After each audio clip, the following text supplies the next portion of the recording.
ব্যক্তির জন্য আল্লাহ জান্নাত ওয়াজিব করে দেয়। সুবহানাল্লাহ। ছোট্ট একটা আমল, আযান হওয়ার আগে দুরূদ শরীফ পড়বেন, আযানের জবাবটা দিবেন, আবার দুরূদ শরীফ পড়বেন। আল্লাহর রাসূল বলছে সহিহ বর্ণনা, তো এই ব্যক্তির জন্য আল্লাহ তাআলা জান্নাত ওয়াজিব করে দেয়। সুবহানাল্লাহ। তাহলে যে আলোচনা করতেছিলাম যে আল্লাহ তাআলার জন্য আমল গ্রহণ করার জন্য শর্ত কি? সহিহ শুদ্ধ আমল করা। তাহলে এক নাম্বার বলছিলাম ভুল কি? আস্তাগফিরুল্লাহ। দুই নাম্বার সূরা ফাতিহার মধ্যে ভুল পড়ি কি? আলহামদুলিল্লাহ, এটা সঠিক। ভুল হলো আলহামদুলিল্লাহ। বহুত মানুষ ভাই কেমন আছেন? আলহামদুলিল্লাহ বলি না। এর অর্থ কি? সমস্ত আবর্জনা ময়লা আল্লাহর জন্য।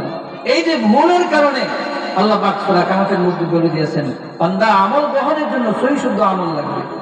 দুই নাম্বার আল্লাহ তাআলা বলেন জান্নাতে যদি যেতে চাও বান্দা ولا يشرك بعبادة ربه أحدا, শিরক মুক্ত ইবাদত লাগবে।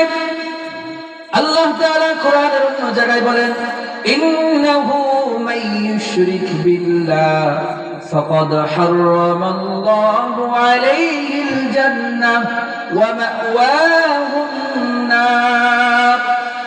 আল্লাহ রাব্বুল আলামিন বলে ইন্নাহু মান ইউশরিক বিল্লাহ, নিশ্চয়ই যারা শিরক করবে ফাকাদ হারামাল্লাহু আলাইহিল জান্নাহ, ওই সমস্ত মানুষদের জন্য আল্লাহ জান্নাত হারাম। ওয়া মাওয়াহুন নার, ওই সমস্ত মানুষ জাহান্নামে যাবে।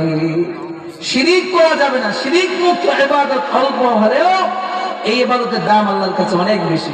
এই জন্য আল্লাহ রাব্বুল আলামিন বলেন এই দুইটা জিনিস যদি করতে পারো, এক নম্বর ফামান কানা ইয়ারজু লিকা রাব্বিহ ফালইআমাল আমালান সালিহা। এ বান্দা শোনো, সহিহ শুদ্ধভাবে যদি আমল করতে পারো, সহিহ শুদ্ধভাবে যদি ইবাদত করতে পারো, এই ইবাদতের বিনিময়ে আল্লাহ আমি তোমাকে জান্নাত দিব।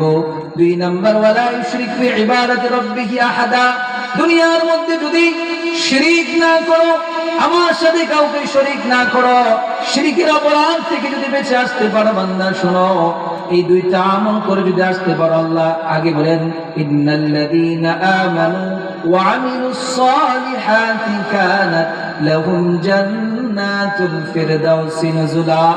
এ বান্দা শোনো, সহিহ শুদ্ধ আমল, শিরক মুক্ত আমল করে যদি দুনিয়ার হায়াতটা কাটায়া শেষ করে আসো, ঈমানের সহিত যদি দুনিয়া থেকে বিদায় নিয়ে কবরে আসো, আল্লাহ বলেন মৃত্যুর সাথে সাথে যিনি জান্নাত দান করবেন তিনি কে?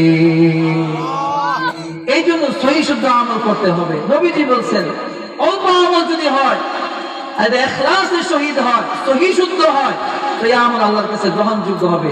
মুহতারাম হাজিরিন, আমাদের সময় হয়ে গেছে। এই জন্য আমরা যে আলোচনা করতেছিলাম, শয়তানের দল একটা, আল্লাহর দল একটা। শয়তানের দলে যারা যোগ দিবে তারা জাহান্নামে যাবে, আল্লাহর দলে যোগ দিবে তারা জান্নাতে যাবে।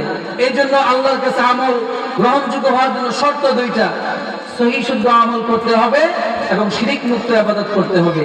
আল্লাহ তাআলা আমাদের সবাইকে সহিহ শুদ্ধ আমল এবং শিরক মুক্ত ইবাদত করার তৌফিক দান করুন। আমিন। ওয়া মা আলাইনা ইল্লাল বালাগ। আসসালামু আলাইকুম ওয়া রাহমাতুল্লাহ।